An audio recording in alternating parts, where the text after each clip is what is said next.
जो युद्ध चल रहा है इजराइल और अमेरिका और ईरान के बीच में, आप क्यों इजराइल की चमचागिरी में खड़े हो गए, जिसके कारण से हिंदुस्तान को आज गैस का संकट भुगतना पड़ रहा है। नमस्कार, मैं विशाल यादव। अरे वो कौन अंधभक्त है जो कह रहा था कि प्रधानमंत्री नरेंद्र मोदी के एक फोन कॉल से युद्ध रुक सकता है। आज प्रधानमंत्री नरेंद्र मोदी को एक एक जहाज निकलवाने के लिए सिफारिश करनी पड़ रही है। आज प्रधानमंत्री नरेंद्र मोदी को फोन करना पड़ रहा है एक एक जहाज को हॉर्मुज से निकलवाने के लिए। प्रधानमंत्री नरेंद्र मोदी कभी ट्रंप को फोन करते, कभी किसको तो कभी किसको फोन करते। अरे वो कौन अंधभक्त है यूएई का, वो कौन सा वो राजदूत है जो ये कह रहा था कि नरेंद्र मोदी के एक फोन से युद्ध रुक सकता है। प्रधानमंत्री नरेंद्र मोदी के एक फोन से ये महाभीषण संग्राम रुक सकता है। तो प्रधानमंत्री नरेंद्र मोदी फोन क्यों नहीं करते? हम लोगों को मालूम है कि आए दिन खबर आती है कि प्रधानमंत्री नरेंद्र मोदी ने इजराइल को फोन किया है, प्रधानमंत्री नरेंद्र मोदी ने अमेरिका को फोन किया है, प्रधानमंत्री नरेंद्र मोदी ने उनसे बातें की, लेकिन आज युद्ध और भीषण होता जा रहा है, युद्ध रुकने का नाम नहीं ले रहा है। दोस्तों, हम सभी लोग भुक्तभोगी हैं प्रधानमंत्री नरेंद्र मोदी के। अगर इजराइल में जाकर के नरेंद्र मोदी समर्थन न करते इजराइल का, तो आज हमारे देश में इतनी बड़ी मुसीबत नहीं खड़ी होती। इसका जिम्मेदार अगर कोई है तो वो प्रधानमंत्री नरेंद्र मोदी हैं। संजय सिंह भरी संसद में दहाड़ दहाड़ कर ये बता रहे हैं कि आज प्रधानमंत्री नरेंद्र मोदी की वजह से हमारे देश में इतना बड़ा संकट आया है। आज हमारे देश में लोगों के घरों में रसोइयां बंद हो गई हैं, यहां तक कि सीता माता की रसोई बंद हो गई, यहां तक कि मां अन्नपूर्णा देवी की रसोई बंद हो गई। आज प्रधानमंत्री नरेंद्र मोदी की वजह से पूरा देश जूझ रहा है। और वहीं पर यूएई का पूर्व राजदूत यह कह रहा है कि नरेंद्र मोदी अगर एक फोन कर दे, तो यह युद्ध रुक सकता है। तो प्रधानमंत्री मोदी जी तो आए दिन फोन करते, युद्ध क्यों नहीं रुक रहा है? अब दोस्तों, सबसे पहले मैं आप सभी लोगों को संजय सिंह का बयान दिखाने जा रहा हूं, उसके बाद मैं आपको यूएई के राजदूत, जो कि मोदी का दल्ला कह ले, नरेंद्र मोदी का भक्त कह ले, ठीक है, क्योंकि भक्तों की कमी नहीं है। नरेंद्र मोदी के भक्त सिर्फ देश में ही नहीं बल्कि इंटरनेशनल भक्त हैं।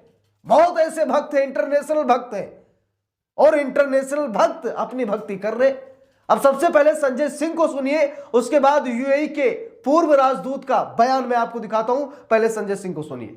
जो युद्ध चल रहा है इजराइल और अमेरिका और ईरान के बीच में, आप क्यों इजराइल की चमचागिरी में खड़े हो गए, जिसके कारण से हिंदुस्तान को आज गैस का संकट भुगतना पड़ रहा है। पूरा देश लाइन में खड़ा है, गांव लाइन में खड़ा है, शहर लाइन में खड़ा है, एक एक इलाका लाइन में खड़ा है। होटल बंद हो रहे हैं मान्यवर, मोरवी के अंदर गुजरात में टाइल्स की फैक्ट्रियां बंद हो रही है मान्यवर। भगौड़ा इस समय कौन है पूरा देश जान रहा है। भगौड़ों के बारे में मत कहिए। देश का प्रधानमंत्री गैस के संकट के इस समय में किस गुफा में छुपा हुआ है, पहले उसको निकाल के लाइए। आप पहले उसको निकाल के लाइए। प्रधानमंत्री किस गुफा में छुपे हुए हैं? प्रधानमंत्री के बारे में आप हमारे ऊपर टिप्पणी कर रहे हैं, का प्रयोग नहीं करेंगे आप हमारे। तो यहां पर आप लोगों ने संजय सिंह को सुना, और सुनने के बाद आप लोगों के मन में जो भी भड़ास हो निकाल लीजिए। कमेंट मैंने खुला छोड़ रखा, ठीक है, आप कमेंट करके अपनी बात रख सकते हैं। हिचकिचाने की जरूरत नहीं है, डरने की जरूरत नहीं है। अब यहां पर देखिए, आज तक के हवाले से खबर आई है, लिखा भी है पीएम मोदी की एक कॉल से खत्म हो सकती है जंग। देख लीजिए, प्रधानमंत्री नरेंद्र मोदी की एक कॉल से खत्म हो सकती है जंग। ईरान इजराइल युद्ध पर बोले यूएई के पूर्व राजदूत। तो पूर्व राजदूत ने कहा है कि अगर मोदी जी एक बार घंटी बजा दे तो युद्ध रुक सकता है। तो मोदी जी घंटी क्यों नहीं बजा रहे? हम लोग तो रोज खबर देखते हैं कि मोदी जी घंटी बजा रहे, लेकिन मोदी जी की घंटी का कोई मतलब ही नहीं। ईरान से बेवजह दुश्मनी ले ली है प्रधानमंत्री नरेंद्र मोदी ने। ईरान से दुश्मनी लेने का कोई कारण ही नहीं था, और आज एक एक जहाज निकलवाने के लिए प्रधानमंत्री नरेंद्र मोदी को एड़ी से लेकर चोटी तक जोर लगाना पड़ रहा है। कभी उनके पास फोन तो कभी उनके पास फोन करना पड़ रहा है। देखिए, लिखा भी है पीएम मोदी की एक कॉल से खत्म हो सकती है जंग, ईरान इजराइल युद्ध पर बोले यूएई के पूर्व राजदूत। लिखा है, यूएई के पूर्व राजदूत ने यह बयान ऐसे वक्त में दिया है जब ईरान की जंग खाड़ी देशों तक फैल गई है। 28 फरवरी के बाद से ईरान ने यूएई में कई अमेरिकी सैन्य ठिकानों को निशाना भी बनाया है। ईरान और इजराइल में जबरदस्त तनाव है, दोनों एक दूसरे पर मिसाइलें दाग रहे, ड्रोन से हमले कर रहे हैं। दोनों के इस तनाव ने मिडिल ईस्ट में संकट खड़ा कर दिया है। ईरान ने सऊदी अरब, संयुक्त अरब अमीरात यानी यूएई, कतर, इराक, कुवैत समेत कई देशों में मिसाइलों और ड्रोन से हमला किया है। इस तनाव के बीच भारत में यूएई के पहले राजदूत रहे हुसैन हसन मिर्जा ने कहा कि प्रधानमंत्री नरेंद्र मोदी का एक फोन कॉल इजराइल और ईरान में चल रहे झगड़े को रोकने में मदद कर सकता है। तो मोदी जी फोन क्यों नहीं कर रहे हैं? सीधा सा सवाल है। जब पूर्व राजदूत ये कह रहे हैं तो भाई मोदी जी को फोन करना चाहिए। आज हमारे देश में इतनी किल्लत है, इतनी बड़ी समस्या है, बड़े बड़े होटल बंद हो गए हैं, ठीक है, तो मोदी जी को फोन करना चाहिए ना। मोदी जी फोन क्यों नहीं कर रहे? अगर मोदी जी फोन कर रहे होते तो संसद में विपक्ष के सहयोग की बात ना करते। मोदी जी खुद संसद में यह कबूलनामा ना करते कि हमें कोरोना जैसी स्थिति का सामना करना पड़ सकता है, हमें एक बार फिर समस्याओं का सामना करना पड़ सकता है, विपक्ष को एकजुट होना चाहिए। ऐसी बातें मोदी जी क्यों करते? बेवजह लोगों ने इनको विश्वगुरु बना दिया है, बेवजह विश्वगुरु बने बैठे, कोई मतलब ही नहीं है। जो भी करते उल्टा सीधा करते। देखिए लिखा भी है, आज तक से बात करते हुए हुसैन हसन मिर्जा ने भारत के डिप्लोमेटिक स्टैंड और दोनों देशों के साथ पीएम मोदी के रिश्ते पर बात की। उन्होंने कहा कि भारत एक महान देश है, इसमें कोई शक नहीं है।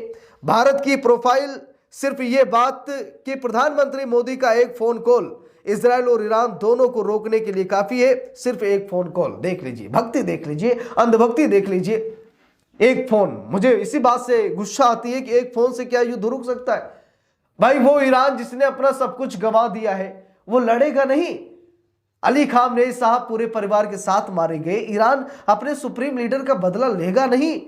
ये बताइए, मोदी जी के एक फोन से क्या इतनी बड़ी समस्या का समाधान हो जाएगा? वो मोदी जी जो सिर्फ बातें ही, गपशप ही करते हैं, ठीक है, फोन ही करते हैं, मदद ना तो इजराइल की कर रहे हैं ना ईरान की कर रहे हैं, तो भाई इनकी बात कौन मानेगा? है कि नहीं? देखिए लिखा भी है, उन्होंने कहा कि पीएम मोदी हाल ही में इजराइल गए थे और ईरान के साथ भी उनके अच्छे रिश्ते हैं। उन्होंने कहा कि मिस्टर मोदी 10 दिन पहले इजराइल में थे।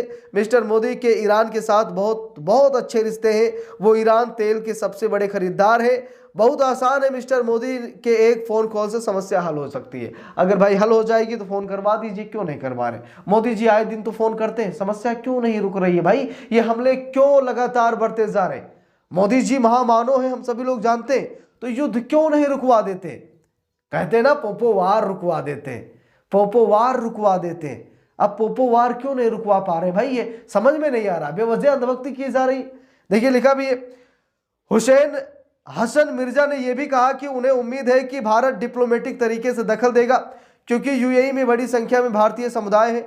यूएई में लगभग 35 लाख भारतीय रहते हैं। उन्होंने ये भी कहा कि यूएई ने अपने इलाके से ईरान के खिलाफ कभी भी किसी भी गतिविधि की इजाज़त नहीं दी है। उन्होंने आगे कहा कि कुवैत और कतर जैसे दूसरे खाड़ी देशों ने भी अपनी ज़मीन से ईरान के खिलाफ हमलों की इजाज़त नहीं दी। यूएई के पूर्व राजदूत ने यह बयान ऐसे वक्त में दिया है जब ईरान की जंग खाड़ी देशों तक फैल गई है। 28 फरवरी के बाद से ईरान ने यूएई में कई अमेरिकी सैन्य अड्डों को, ठिकानों को निशाना भी बनाया, तबाही भी मचाई। लगातार बमबारी, गोलाबारी सब कुछ हो रहा है, लेकिन अंधभक्ति भी बढ़ गई है। अंधभक्ति भी हम लोग देख सकते हैं। बाकी आप लोगों की क्या राय है कमेंट करके जरूर बताइएगा। वीडियो को लाइक शेयर, अगर चैनल पर नए हैं सब्सक्राइब करके सपोर्ट कीजिएगा। मिलते हैं दूसरी वीडियो में, तब तक के लिए बहुत बहुत धन्यवाद।